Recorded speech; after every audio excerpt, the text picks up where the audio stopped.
For All sure. right, let's. I don't know how much time we're at here. Yeah. What time are we at? I was about to ask you that. I was gonna say let's just try to keep this week 3 breakdown under 30 minutes. I would say we talked a lot. I feel like already. A ton, yeah. We've talked a ton, but it's okay. Yeah. I'm enjoying it. Let's keep going. Where do you want to start on this slate? You can start game wise, or you want to look through DK pricing, or Let's look through DK pricing because it looks pretty soft as far as QB goes. I mean, the highest price QB is 6.8K. Eli Manning, it's 5.6K is interesting off the top. And again, just to let y'all know, this is the first time I've even pulled this slate up. Yep, this is it. Like, this is the first time.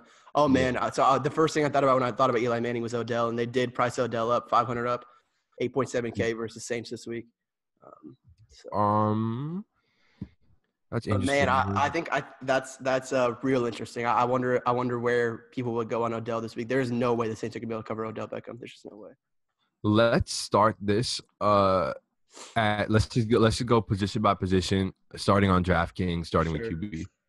At the top here, I'm gonna go ahead and fade Rodgers probably at the top. So I'm just gonna say QB is extremely soft this week. The top price is 6.8K.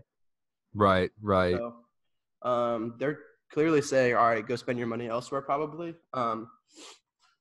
Rivers is probably going to have a shootout game against San Francisco there. That's an interesting spot. Do you see anything else at the top that you like? Yeah. Or what stands out to you at the top, I guess I should just ask. Yeah, I like Rivers a lot. I like Tom Brady a ton. I think this is angry Tom narrative. Like they are 1-2. The New England Patriots are 1-2, and they in the past at least couple of days, because this will be uploaded on Monday afternoon. So in the past 24 hours, the Patriots have been laughed at a lot by a lot of smart people. And I think Belichick's been questioned a lot, like, what are you doing? And I think Belichick's about to send a message and just be like, here's what I'm doing. And he's gonna let Tom Brady chuck the ball 55 times and just rip apart this Dolphins secondary. That's not bad. They got a shutdown corner, Xavier Howard. But we've seen that second cornerback spot get exposed with Jordy Nelson. We've seen their tight end coverage get exposed.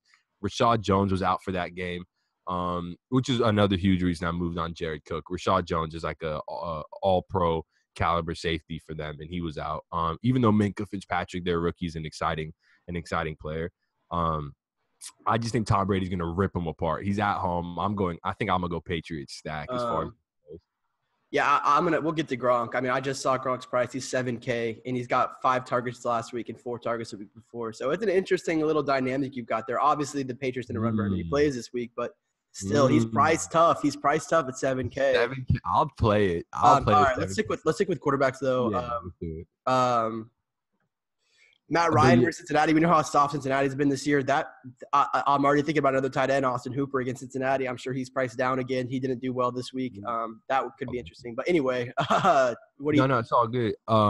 Yeah, definitely Austin Hooper is going to be in play. I think let's talk a little bit more about Phillip Rivers. We kind of skipped over him, but that San Francisco secondary is not good, and they lost Richard Sherman this week, so they're slow. They're going to have a very difficult time keeping up with Tyrell Williams, who I'm going to be high on, and Keenan Allen's just he's a route running machine. He's going to pick him apart as well.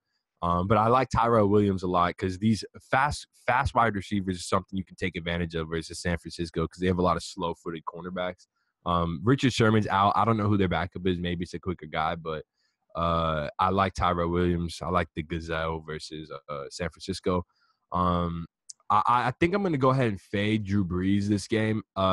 We've seen the Saints take a step back on the road in non-optimal environments like Atlanta. Atlanta's an optimal environment, even though you're on the road. But the Giants isn't really an optimal environment. Who knows if we might get weather in that game because it's New York City in the fall. But I think Drew Brees, I think I'm going to step back on him as far as this game goes. But I do have interest in the other side of that. Yeah, we probably should keep moving down. I know, Adi, you love to talk, but we got to keep moving. Yeah, my bad. I talk all the time. I feel like mid-range isn't there's not a lot that stands out to me. I mentioned Matt Ryan at 6.1K, moved him up a little bit. But I mean, not a ton of interest. I like Eli Manning at 5.6. I'll say that again. I think Saints defense is pretty bad. I'm not really sure who they can defend. I'm going to have interest in probably all the Giants offense in this game, to be honest, especially with the Giants at home. What do you think about that? Yeah, I'm interested in the Giants offense. I don't know if I'll have too much exposure. I don't know. I still need to kind of formulate an opinion on that. I don't know if my exposure or if I will get exposure, I don't know if it's going to come via Saquon or via Odell. I would assume it'll come via Odell, but I'd have to do a little more thought into that. But definitely interested on that. Like I mentioned earlier, I do think Saquon has a higher touchdown equity, and his touch count is crazy. So Saquon always makes sense. But I was gonna say another guy. There's a few guys that really make sense down here when you're getting really low to me. And the first one that stands out. Sorry. One thing I wanted to say on the Tom Brady narrative, he should get Josh Gordon next week. So. Wow. So that helps that a lot. And he's the guy that's probably not, or I don't know. I don't know who Xavier Howard would be on. I think he'd probably just rotate. But if he sticks on one of those guys, then play the other one. Eli at 5'6", interesting again. Andrew Luck is there. Houston's defense has been pretty bad, but man, it's so weird seeing Andrew Luck at this cheap. I mean, he's thrown the ball 53 times and 40 times in losses. So if that game is competitive, I could see him, but nah, I'm probably not going to go with Andrew Luck. Yeah, Andrew Luck, not a bad call. I mean, he's been good, or he's been all right, I mean, his ADOT is just so poor that so poor. It caps his upside a lot. And I think if you're going cheaper, I think Baker Mayfield's interesting at Oakland. That's the one I was going to say. I think that's the one that stands out down here is Baker Mayfield. I mean, this guy looked really, really good on Thursday night. Mm-hmm. Looked really efficient, really strong, looked confident, which is the biggest thing I think with rookie quarterbacks. He looked like he knew when to step up in the pocket. He knew when to deliver the ball. And he's got a receiving core here that's good. I mean, they've got guys on this team that can catch the ball. They've got Njoku. They've got Antonio Callaway. They've got Jarvis Landry. Yeah. I thought I saw something about Jarvis Landry being a little banged up, but I don't know if that's right or not. But anyway, regardless, I think he's gonna play. So. Yeah, I think he's good. He doesn't even have an injury designation right now. There you go. Okay. Yeah, we're good. So. But he is priced up. You think 7.4K. Oh no, I'm thinking about Baker. I'm talking about Baker at 5.3K. Baker's fairly priced. I mean, he played a little over 2 quarters last week. He put up over 200 yards passing. He gives you a rushing upside. Obviously, the Jets hadn't game plan for Baker at all. So we got to give him a little benefit of the doubt there. Like at least Oakland's going to come in with a game plan on Baker Mayfield. But even with that being said, Oakland's just. They've repeatedly shown the ability to get rinsed by anyone who's willing to throw a football. Kenny Stills caught a deep touchdown pass versus them. Ryan Tannehill had a decent game. Baker Mayfield can definitely do the same. The other side of it's interesting too, though. I mean, Cleveland's not an awesome defense, and they got Derek Carr sitting at 5.1K. He throws the ball around 40 times a game, which is a lot from a 5.1K player. And I think if any week could be Amari Cooper week, it could be this week. Yeah. So I like that as another side of that sort of cheap game. I don't have those totals pulled up. Do you have those totals pulled up? Who's the favorite? In which game? The Raiders, Browns. The Raiders, I don't have them pulled up right now. My bad. I'm assuming the Raiders are favorites, and I'm assuming they're projected for like 24.5 to 25 points. Wait, they're playing the Dolphins, right? The Raiders? No, the Raiders. That was this week. Sorry, I'm looking at this week. Yeah. No, they don't have them on Fantasy Labs. Yeah, I'm sure there's somewhere out there on the internet, but. Yeah. All right. Well, those are my projections because I think Derek Carr is definitely going to be in play, even though I don't like the Raiders or John Gruden. Wow, it is pretty crazy that he's all the way down there, Derek Carr. Yeah, 5-1's cheap, man. Even looking around at these guys, I mean, you got Marcus Mariota sitting here at 5K. This dude's got rushing upside, man. I mean, he had 7 carries for 51 yards versus the Jaguars. That's like a baseline starting your QB with 5 points, and this guy is 5K. So it's like you already got 1x just in rushing yards. Most likely, if he scores a touchdown, then congrats on the GPP win. And like he's going against Philly. You know, Philly's shown that they can get ripped apart. I mean, they got an awesome defensive line and good cornerbacks, but they've shown that they can give up points, especially with the pace they play and how they score points. So, by the way, Carson Wentz is 5.8K, 5.8. Yeah. Good Tennessee defense, but It's the MVP. He's I think you have to know with all the quarterback prices this week when you say them just in a vacuum, at least on DraftKings, we're just looking at DraftKings. All these guys are priced a little bit down, so just take that with a grain of salt. We got to move on to running backs though for sure. Oh yeah, let's do it. You can have an Alvin Kamara debate again. He's priced up again. He's almost 10K now. He's getting there slowly, surely. He's at 9.6K now. Alvin Kamara fade for me this week. That's not even a question. Like they take a lot of news for me to get on Alvin Kamara, but 9.6K. New Orleans should be winning, so he's probably going to get less touches because his ideal game script is them trailing. So I'll probably fade him. Yeah, that makes sense. Melvin Gordon at 8.3K as a second price running back. I guess when you look at the rest of these guys at the top here, actually there's really not a whole lot at the top here, to be honest, this week. Bro, I see someone. No. I'm just saying in terms of there's only a few running backs up here. It seems like the elite running backs. Yeah. There's Kamara, there's Melvin Gordon, Saquon Barkley is the guy who's going to stand out for sure. Yeah, big drop off between Kamara and Gordon, 1,300. Yep, it's a lot. Barkley's 1,500 less than Kamara.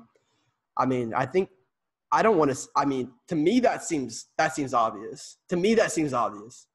Barkley 1,500 cheaper than Kamara. That seems very. I obvious. agree. Yeah, I'd go with Barkley there too, but I probably am just. It's Zeke week. Wow. Okay, that's where you're going.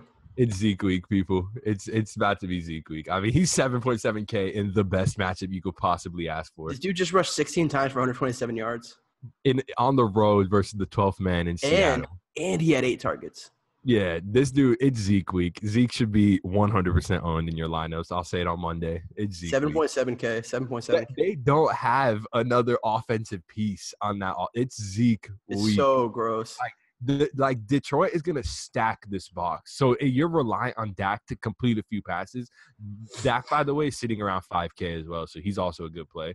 Yeah, we said that last week, though. Dak sucks, man. Dak sucks. He does suck, but he does suck. But Dak sucks when the offense isn't free-flowing, doesn't move well. Like all quarterbacks. Dak's not capable of picking his team out of like a rut, like a definitely multiple 3-and-outs. He's bad at picking him out of that. But in this matchup, I think, and we saw there might be some recency bias with Detroit playing well. They played well at home on a primetime game. This is an easy letdown spot at Dallas.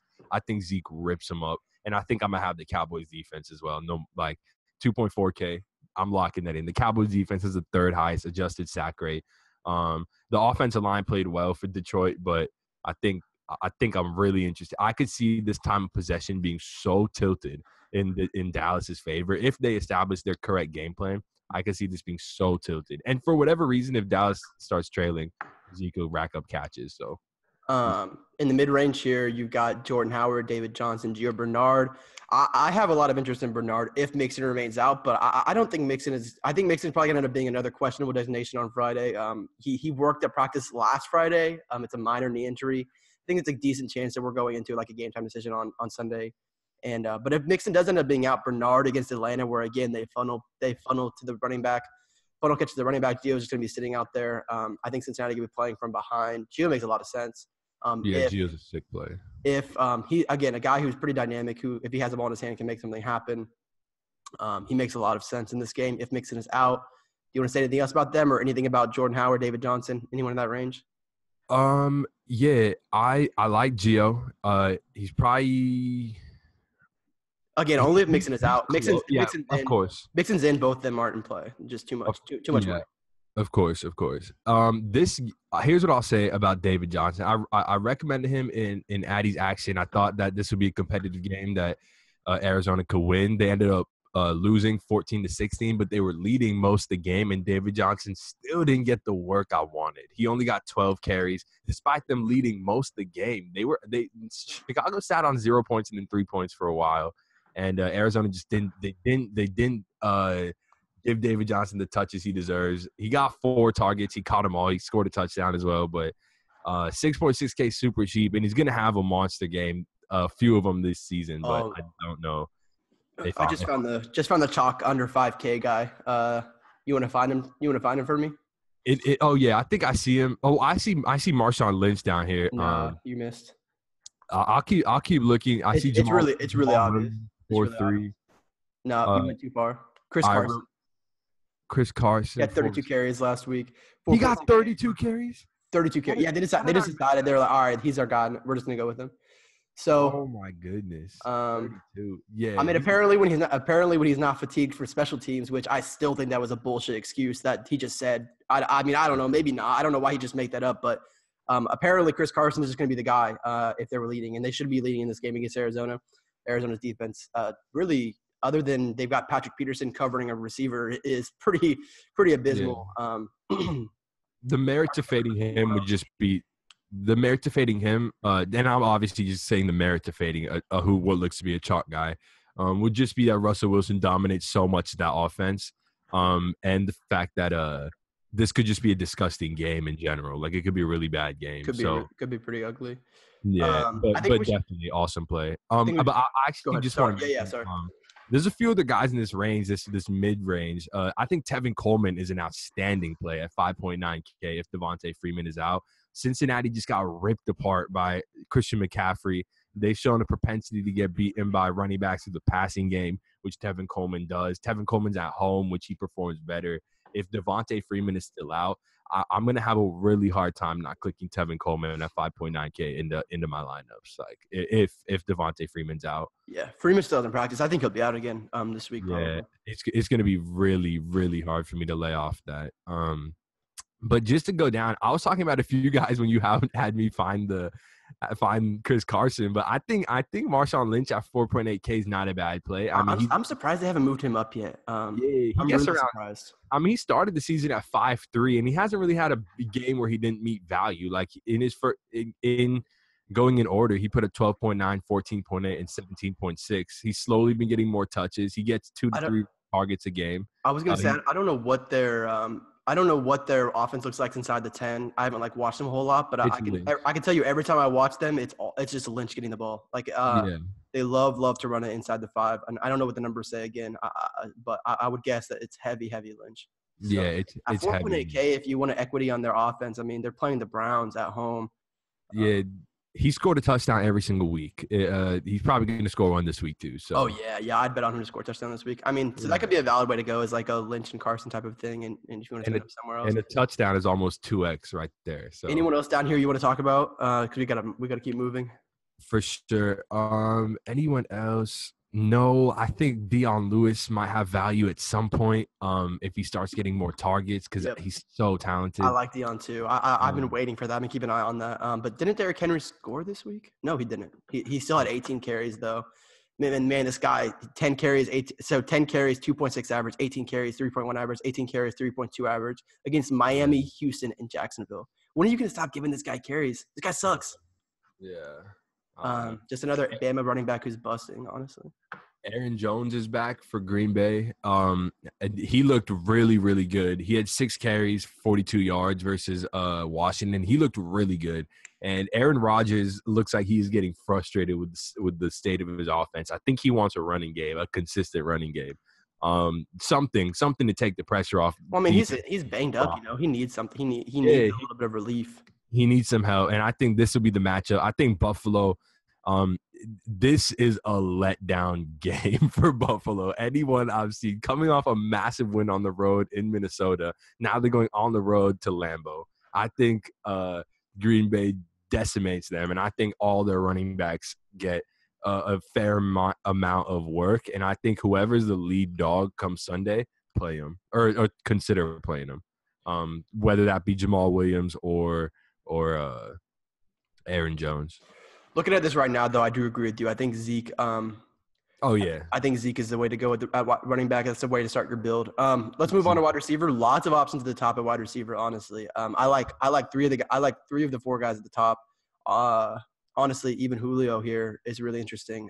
You got Mike Thomas versus the Giants. He's in play, 9.1K. They didn't really move his price up.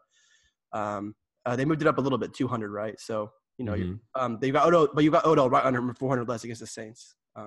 So I guess the first question is, who are you going out of those 2?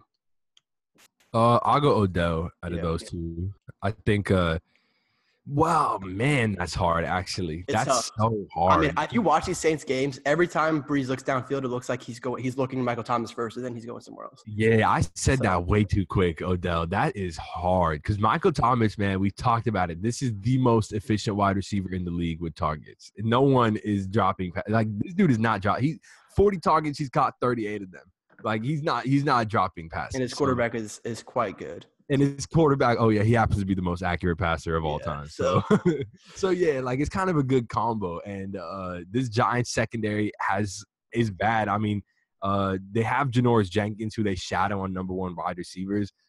So Michael Thomas is going to see Janoris Jenkins, and that's going to leave Eli Apple on the outside for who's their number two wideout? Honestly, is it the Giants? Is it Cam Meredith? Or no, the Saints. Oh no. Yeah, it's actually I don't know how the snaps shook out this week. I can actually look at it right now. I'm actually a little bit curious as well because whoever that is on the field, but whoever that is, man, if Meredith gets a lot of snaps, he could be in play. Because that's kind of the spot you really want to target. So I'll go Odell still, just because I just think they're going to scheme Odell to get the ball in so many ways. I think you can project Odell for 15 targets. And Odell's capable of housing any one of those. So I'll go Odell. There's other options at the top two here. I mean, Julio is at 8.2K, so I've moved him up for Cincinnati. That makes a lot of sense. Honestly, Keenan Allen in what should be a high total game, he makes some sense. I mean, there's some decisions to be had here at the top of wide receiver, and it's gonna give a lot of merit to paying down at running back and paying for two of these guys, and kind of making your choice. Because I think, like I said, I think those four options at the top: Jones, Julio, Keenan.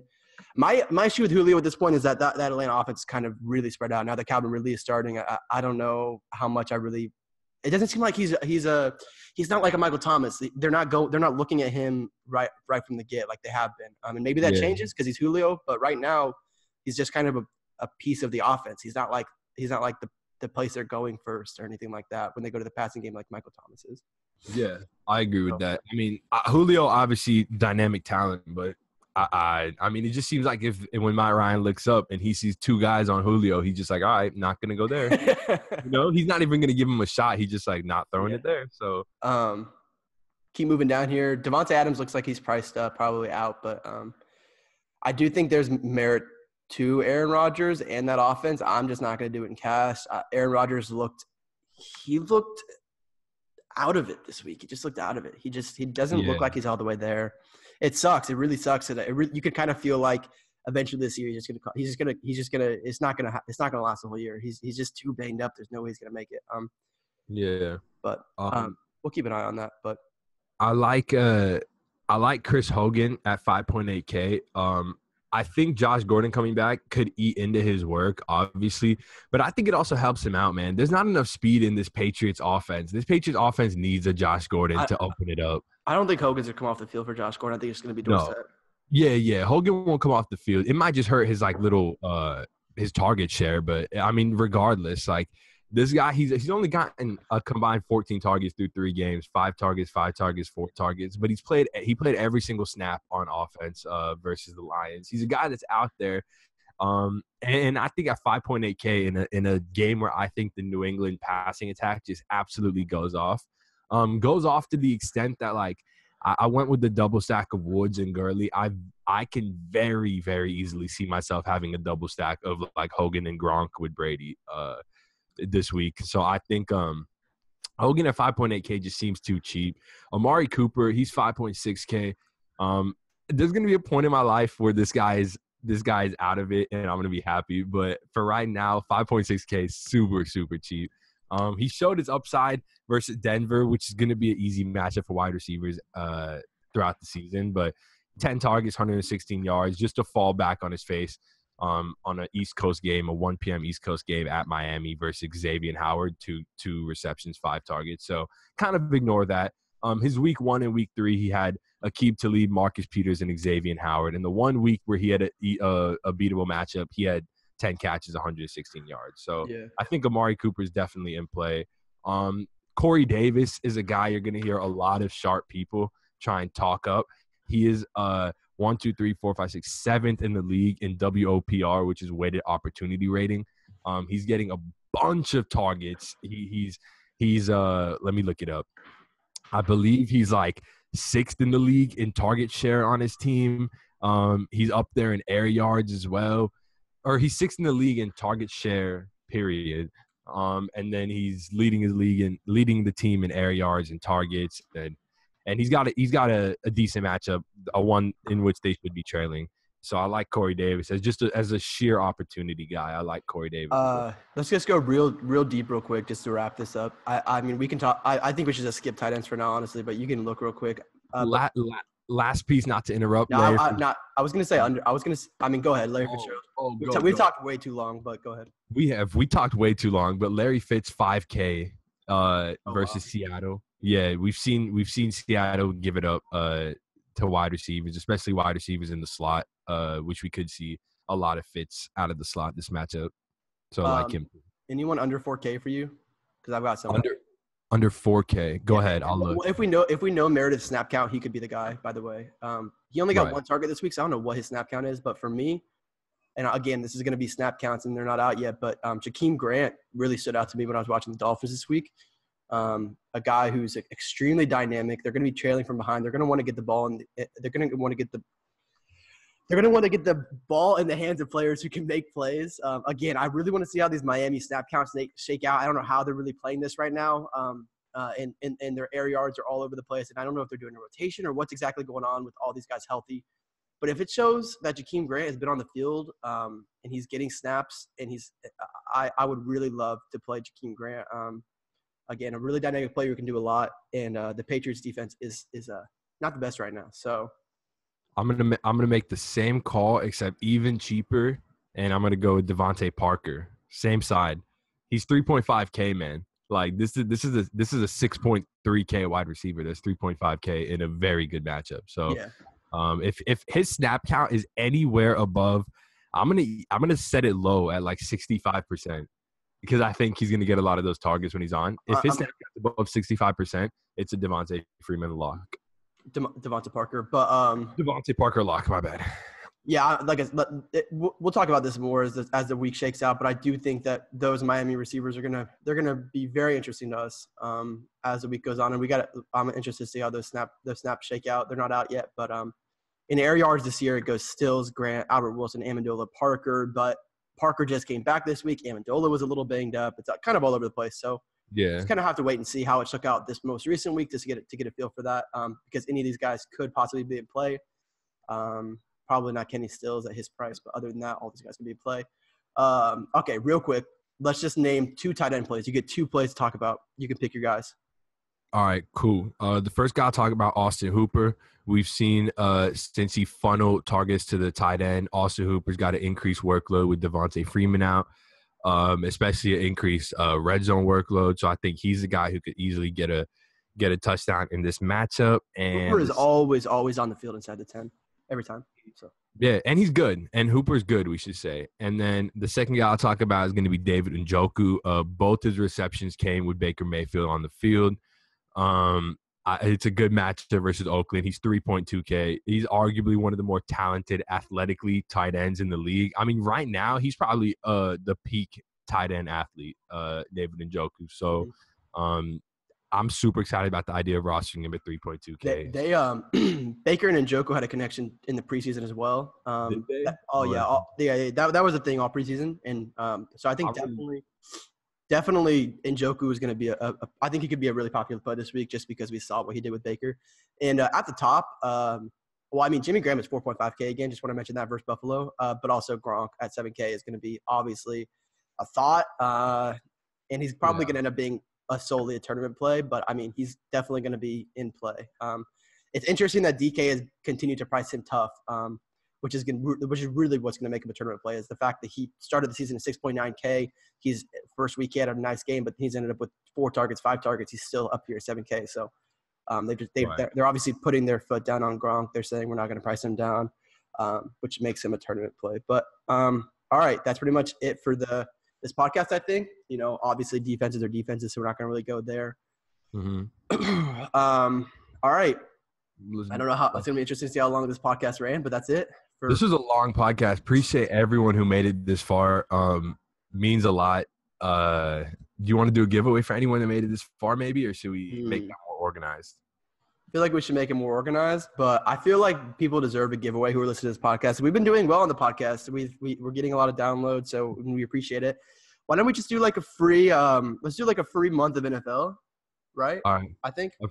Let's do a free week of NFL. Just like like come join us for a week type thing. Come join us for a week. Actually, you know what? I'll do a week of college football and NFL, which college football has been crazy. Very, very, I like it. Very, very good. So we have a pass with that. So for a week of both, if you just we're going to tweet this out, and if you just want to comment your favorite play of the week, maybe comment with your Twitter handle as well. We'll give you a chance to win. I think the pass is like $50 or something. So perfect. It's sick. Come join us for a week of football. Come see what we're playing, how we're building our teams. All right, for the week 3 preview the week 4. No, yeah, week 3. The week 3 preview. Week 4. No, week 4. Yeah, week 4. I'm right. The week 3 wrap up. The week 4 preview. Monday night preview. Lots going on in this podcast. But thanks so much for following us through it. And we'll talk to you guys hopefully on Friday. We didn't get one out last week, but we'll have a preview podcast on Friday for you guys this week for sure. So it'll be out, yeah, for sure. So, thanks so much for listening to Locks DFS Podcast, and we'll see you guys on Friday probably. Yep. Peace.